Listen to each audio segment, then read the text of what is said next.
અંકલેશ્વર શહેરમાં આષાઢી બીજના પાવન પર્વ નિમિત્તે જગતના નાથ ભગવાન જગન્નાથ, ભાઈ બલરામ અને બહેન સુભદ્રાજી સાથે નગરચર્યા નીકળ્યા હતા.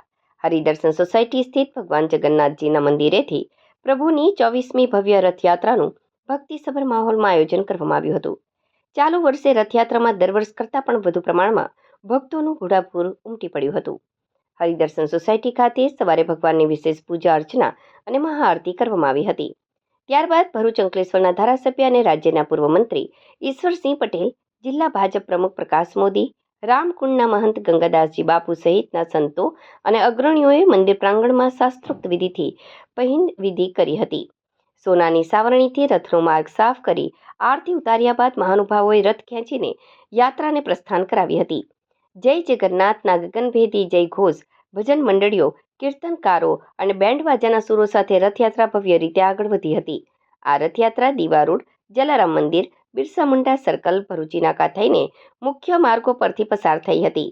ત્યારબાદ ચૌટા બજાર સહિતના નગરના મુખ્ય બજારમાં ફરી સાંજે પરત મંદિરે પહોંચી હતી.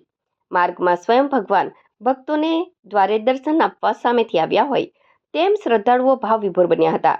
રથયાત્રા જ્યારે સેલાડવાડ આઈસ ફેક્ટરી પાસેથી પસાર થઈ ત્યારે મુસ્લિમ સમાજના અગ્રણીઓ અને બિરાદરો દ્વારા યાત્રાનું ઉષ્માભર્યું સ્વાગત કરાયું હતું. મુસ્લિમ સમાજ દ્વારા રથ પર અને શ્રદ્ધાળુઓ પર પુષ્પવર્ષા કરવામાં આવી હતી.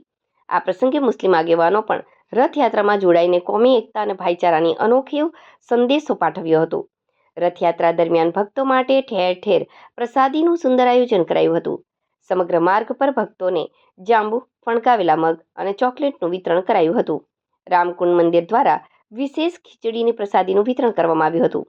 અંકલેશ્વર તાલુકા ભાજપ દ્વારા નવા ફાયર સ્ટેશન ખાતે શ્રદ્ધાળુઓ માટે ખીચડી અને ઠંડી છાશની પ્રસાદીની વ્યવસ્થા કરવામાં આવી હતી. આ ભવ્ય રથયાત્રાનું નેતૃત્વ આયોજક અને મંદિર ટ્રસ્ટના અગ્રણી જીતુ પટેલ દ્વારા કરવામાં આવ્યું હતું. રથયાત્રામાં નગરપાલિકા પ્રમુખ જિજ્ઞેશ અંદાડિયા, શહેર ભાજપ પ્રમુખ ધર્મેન્દ્ર પુષ્કરણા સહિત તાલુકા અને શહેર ભાજપના અનેક કાર્યકરો અને અગ્રણીઓ મોટી સંખ્યામાં ઉપસ્થિત રહ્યા હતા. રથયાત્રા શાંતિપૂર્ણ માહોલમાં સંપન્ન થાય તે માટે પોલીસ તંત્ર દ્વારા સિક્યુરિટી પ્લાન તૈયાર કરાયો હતો. ડીવાયએસપી ડોક્ટર કુશલ ઓઝાની સીધી રાહબરી હેઠળ 350થી વધુ પોલીસ અને સુરક્ષા જવાનો સમગ્ર રૂટ પર ખડે પગે રહ્યા હતા અને સુચારુ વ્યવસ્થા જાળવી યાત્રાને શાંતિપૂર્ણ રીતે પૂર્ણ કરાવી હતી. જગન્નાથ ભગવાનની આ મંદિરે 1853માં રજીસ્ટ્રેશન કરવામાં આવ્યું હતું.